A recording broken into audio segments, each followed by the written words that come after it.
నమస్కారం అనిరుద్ధ గారు. నమస్కారం అంజయ్ గారు. ఇప్పుడు చాలామందండి ఆలోచన విధానం కింద వచ్చేసరికల్లా పాజిటివ్ ఉంటుంది, నెగెటివ్ ఉంటుంది. కొంతమంది నెగెటివ్ ఎక్కువగా ఆలోచిస్తా ఉంటారు. ఈ నెగెటివ్ ఆలోచించినప్పుడు వాళ్ళకి అంటే ఇంటి సమస్యలు గావచ్చు, లేకపోతే ఫైనాన్షియల్‌గా ఏది బిజినెస్‌కి సంబంధించినవి గావచ్చు. ఎక్కడ చూసినా గానీ అది వాళ్ళ ఆలోచన విధానం వల్ల అది ఎక్కువగా ఆలోచిస్తున్నారా? లేకపోతే అది వాళ్ళ కర్మ ఫలితం వల్ల వాళ్ళు ఆ విధంగా ఆలోచించాల్సొస్తుందా? అంటే అది కర్మ వల్ల రావచ్చు. కర్మ కూడా కాకపోవచ్చు. ఈ నెగెటివ్ ఎంటిటీస్ ఉండడం వల్ల ఎప్పుడు నెగెటివ్‌లోనే ఉంటారు వాళ్ళు. ఒక్క నిమిషం కూడా పాజిటివ్ ఆలోచించరు. ఎందుకంటే ఆ ఎనర్జీ అట్లా ఉంటది. ఇంట్లో పాలు తొందరగా పాడైపోతాయి. కూరగాయలు సరిగ్గా ఉండవు. ఇంట్లో ఇండోర్ చెట్లు కూడా బర్న్ అయితాయి. తులసి చెట్టు కూడా ఆగదు. సో ఇవన్నీ సింప్టమ్స్ అన్నమాట. సో అది ఒక కారణం. రెండో కారణము ఒక కర్మ కొట్టిందనుకోండి. ఇప్పుడు ఫర్ ఎగ్జాంపుల్ మీరేదో అన్నారు అనేసి వాళ్ళు కొంచెం ఎక్కిచ్చి, చెప్పి వాళ్ళు మిమ్మల్ని అటాక్ జేయడము. అదొకలాంటి మీరు ట్రామాలోకెళ్ళిపోతారు. ఆ ట్రామాలో ఏంటి కంటిన్యూయస్‌గా బ్రెయిన్ అది అంటూనే ఉంటది గదా! సో అది కర్మ కిందకే వస్తది. అలా గాకుండా మీకు ఇప్పుడు చిన్న 5 ఇయర్ ఓల్డ్ కిడ్ ఉన్నాడు. ఆ కిడ్‌ని అమ్మో! వీడు ఎళ్ళాడు స్కూల్ బస్ యాక్సిడెంట్ అవుద్దో, లేకపోతే వీడికి పెళ్ళాం ఎట్లా దొరుకుతదో, లేకపోతే వీడసలు చదువుతాడా, కాలేజ్‌లో సీట్ దొరుకుతదా, దొరకదు అని ఇంకా నెగెటివే. దొరుకుతది కాదు, దొరకదు అనే నెగెటివ్‌లోనే ఇంకా వాళ్ళు జీవిస్తూ ఉంటారనమాట. ఓకే. అది ఓసారి వేరే సోల్ వాళ్ళ లోపల ఉండొచ్చు, నెగెటివ్ ఎంటిటీస్ ఇంట్లో ఉండొచ్చు, లేకపోతే ఒక కర్మ అంటే ఒక కిడ్‌ని ఒకప్పుడు అన్యాయం జేసి, చదువుకోకుండా వాళ్ళని సతాయించారనుకోండి. ఇప్పుడది సవతి తల్లిలాగానో కావచ్చు, ఏదన్నా కావచ్చు. ఆ ఎనర్జీస్ ఇప్పుడు ఈ తల్లిని సుఖంగా కూర్చొనివ్వదు ఆ అబ్బాయితో. కొందరికేమో పిల్లలు పుట్టకుండా అదొక కర్మ ఉంటది. ఇదేమో పిల్లలు పుట్టినాక గూడా ఆ కిడ్‌ని ఎంజాయ్ జేయకపోవడం గూడా ఒక కర్మ ఉంటది. సో, అది కర్మ రిలీజ్ చేసుకున్నాక చాలామంది అంటే ఎప్పుడైతే అది చూసుకున్నారో, పిల్లల్ని సతాయించినట్టు, వాళ్ళకు సరిగ్గా ట్రీట్ చేయనట్టు ఏదో ఒకటి చూసుకున్నారనుకోండి. వాళ్ళు దాన్ని రిలీజ్ చేసుకున్నాక, ఆ అబ్బాయి ప్రేమని పరిపూర్ణంగా పొందుతున్నారు వాళ్ళు. పాజిటివ్ ఆలోచనలు పూర్తిగా ఇష్టంగా వాళ్ళు చదువుతున్నారు. వీళ్ళకంతా రిలేషన్ బాగయిపోయింది. సో, అప్పుడు మాకర్థమైంది. ఓకే. ఇది ఇట్లాంటిది గూడా కర్మ ఉంటది అని. అంతకుముందు మేము నువ్వు పాజిటివ్ ఆలోచించు, ఏం గాదు పాజిటివ్ ఆలోచిస్తే నార్మల్ అయితదంటే వాళ్ళు ఆలోచించలేరు. ఎప్పుడైతే కర్మ రిలీజ్ అవుద్దో అప్పుడు పాజిటివ్‌లోకెళ్ళిపోతారు. లేకపోతే ఈ నెగెటివ్ ఎంటిటీస్‌ని రిలీజ్ జేస్తారు ఇంట్లోంచి. పైకి పంపించేస్తారు. అప్పుడు మళ్ళీ పాజిటివ్ అయిపోతారు. సో, అప్పుడు మాకర్థమైంది. ఓహో! ఇట్లా ఇది గూడా ఉంటదా అనేసి. సో, అందుకని వాళ్ళకి ఆత్మశక్తి పెంచడానికి మేము పిరమిడ్స్ అని, యంత్రాస్ అని ఇవన్నీ కూడా వాళ్ళకి చేస్తామనమాట. ఇప్పుడు నేను వేటు మోక్షాలో కరెక్ట్‌గా మన హిందూయిజంకి కరెక్ట్ మ్యాచ్ అయ్యేవి మన గుర్తులతో, మన అశ్విని దేవతలు, మన ధన్వంతరి వీటన్నిటితో మనము పిరమిడ్స్ ఏసామనమాట.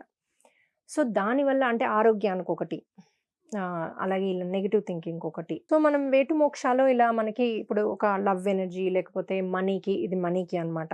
సో, ఇది ఒక్కొక్కటి ఇన్ఫినిటీ సైన్‌తో మనము హనుమంతుల వారిని మోక్షము వచ్చే ఈ ఏనుగుతో అన్నిటితో మనము పర్ఫెక్ట్‌గా ఏ ఎనర్జీస్ ఇక్కడ యంత్రం ఉంది. ఇన్ఫినిటీ యంత్రం గూడా ఉందనమాట. సో, దీంతో మనకి మనం ఇలా పట్టుకొని మెడిటేషన్ చేసినా, లేకపోతే పట్టుకొని పూజ చేసినా, ఏది చేసినా ఎనర్జీస్ ఒస్తాయి. సో, ఇదేమవుతుంది ఒక 3 మంత్స్‌కి ఇది డిప్లీట్ అవుతది. దీనిలో కంటిన్యూయేషన్ ఎనర్జీస్ ఉండవు. అయితే మనం ఈ యంత్రం తయారు చేసాం. ఎందుకంటే ఇది టీ, కాఫీ పెట్టుకుని, వాటర్ పెట్టుకునే దానిలాగా ఈజీ అవుతది. ఈ యంత్రం ఏంటంటే ఇప్పుడు ధన్వంతరి యంత్రం ఉంది. ఈ యంత్రం డిప్లీట్ అవ్వదు. ఈ యంత్రం మీద ఇది పెట్టినా ఇప్పుడు ఈ హెల్త్ పిరమిడ్ ఉందనుకోండి. హెల్త్ పిరమిడ్ ఈ హెల్త్ దాని మీద పెట్టాలి. పెడితే ఆటోమేటిక్‌గా ఇది ఎనర్జైజ్ అయిపోతది.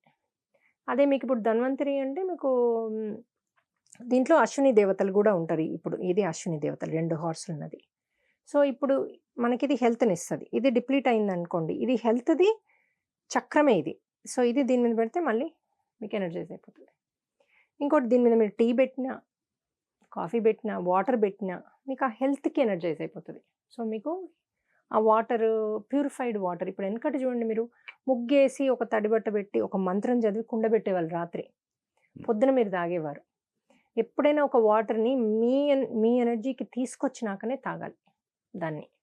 టకాటకా బయట కొనుక్కొచ్చి టక్కున అట్లా పెట్టేసి ప్లాస్టిక్‌లో పెట్టేసి తాగడాలు అలా చేయకూడదు. మనము ఏందులో పెట్టినా మీరు ఏదన్నా స్టీల్‌లో పెట్టినా మీ ఎనర్జీకి తీసుకురావాలి దాన్ని. సో, ఆ స్టీల్‌ది మీరు దీని మీద పెడితే ఒక 1 మినిట్‌లో ఎనర్జైజ్ అయిపోతది. సో, అంటే ఈ శక్తికి అది మారిపోతది. అట్లాగే ఇవి మనకు హెల్త్‌దుంది. పిరమిడ్స్ లాగానే మీకు నెగెటివ్ ఎనర్జీ తీసేసేదుంది. ఇప్పుడు ఇది నెగెటివ్ ఎనర్జీ రిమూవ్ చేసేది. బ్లాక్‌ని తీసేస్తది. సో ఇది థర్డ్ ఐ శంకు. శంకు ఎప్పుడైనా శత్రువుని తీసేసి మిత్రత్వాన్ని ఇస్తది శంకు. సో ఈ శంకు మనకి ఇంట్లో ఉన్నవన్నీ రిలీజ్ చేస్తదనమాట. మనలో బ్యాడ్ థాట్స్ కూడా రిలీజ్ చేస్తది శంకు. శంకు ఎప్పుడైనా మీ హృదయంలో పెట్టుకొని మెడిటేషన్ చేసుకుంటే మనలో ఉన్న నెగెటివ్ థాట్స్ అన్నీ రిలీజ్ అయిపోతాయి. అంతే కదా! మహాభారతంలో ఫస్ట్ రైట్. శంకు ఊదగానే శత్రువులందరూ గుండెల్లో ఓడిపోయామని ఫీల్ అయ్యారట. మిత్రులందరూ గుండెల్లో గెలిచామని ఫీల్ అయ్యారట. That's how he started. So అలా మనము మన మహాభారతంలో ఉన్నది, మన గ్రంథాలలో ఉన్నది అన్నీ చూసి ఇది లవ్ ఎనర్జీ. ఇప్పుడు హస్బెండ్, వైఫ్ మధ్యలో ఈ మధ్య చాలా ప్రాబ్లమ్స్, గొడవలయితున్నాయి. వాటి కర్మ ఉండొచ్చు. కర్మ కంటే ఎక్కువ మాకు ఈ నెగెటివ్ ఎంటిటీస్ వల్ల అవుతున్నాయని రియలైజ్ అవుతున్నాం. ఎందుకంటే అందరి డ్రీమ్స్‌లో ఇవి చూపిస్తున్నారు. ఎప్పుడో ఉన్నవాళ్ళు, కక్షతో ఉన్నవాళ్ళు అవి రిలీజ్ చేసుకుంటే వీళ్ళిద్దరు హ్యాపీగా ఉంటున్నారు. సో ఇట్స్ నాట్ దట్ తల్లిదండ్రుల పెంపకం వల్ల, హస్బెండ్‌ని కరెక్ట్ పెంచకపోవడం వల్ల, లేకపోతే వాళ్ళ ఫ్రెండ్స్ వల్ల, ఇంకేదో ఆయన చెడ్డవాడు అది కాదది అక్కడ.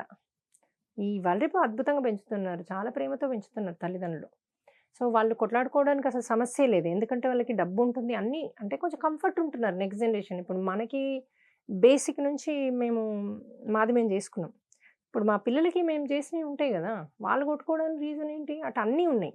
అన్నీ ఉన్న వాళ్ళ ఆరోగ్యం ఉండి, ఏ సమస్య లేని వాళ్ళు ఎందుకు కొట్టుకుంటున్నారంటే నెగెటివ్ ఎంటిటీస్ వల్ల. సో ఇలాంటివి మనం ఇంట్లో పెట్టుకుంటే ఏంటంటే అవి పారిపోతాయి. ఇది లవ్ ఎనర్జీ. చూడండి ఇక్కడ లవ్ గుర్తుంది పింక్ కలర్. ఇది మన దీన్ని ఫ్లవర్ ఆఫ్ అంటామనమాట. ఈ ఫ్లవర్స్ ఈ లోపలున్న ఫ్లవర్స్ ఆటోమేటిక్‌గా మీ లవ్ చక్రాన్ని ఉత్తేజితం చేస్తది. ఈ గుర్తు అంతే. సో ఇలా మనము ప్రతిది ఇది ట్రీ ఇది మనీ కూడా ఇస్తది. ఎందుకంటే ఎప్పుడైనా మీరు సంతోషంగా ఉంటే మనీ ఫ్లో అవుతది ఇంట్లో. అది ఇప్పుడు ఒక వైఫ్‌ని కష్టపెట్టినా, మనం కొట్లాడుకున్నా, ఆర్గ్యూ చేసుకున్నా, ఎవరు బాధలో ఉన్నా కూడా మనీ ఫ్లో అన్నది ఉండదు. తక్కువ. రావాల్సినంత రాదు మనకి. మంచి పుణ్యకర్మ ఉన్నా కూడా అక్కడ డిప్లీట్ అవుతది. అందుకని మీకు ఒక కర్మ అన్నది కంపల్సరీ మనం మొత్తం చేయాల్సిన అవసరం లేదు. ఇప్పుడు నేను పాజిటివ్‌గా వాలంటీర్ వర్క్‌లో అందరికి సేవలో ఉన్నా గదా! నన్ను మొత్తం వచ్చి కొట్టలేదు. ఒక చిన్న దెబ్బ తాకడమో ఏదో అయ్యి రిలీజ్ అయిపోతది. లేకపోతే డ్రీమ్‌లో చూపించి, డ్రీమ్‌లో అనుభవించేటట్టు చేసి రిలీజ్ చేస్తారు.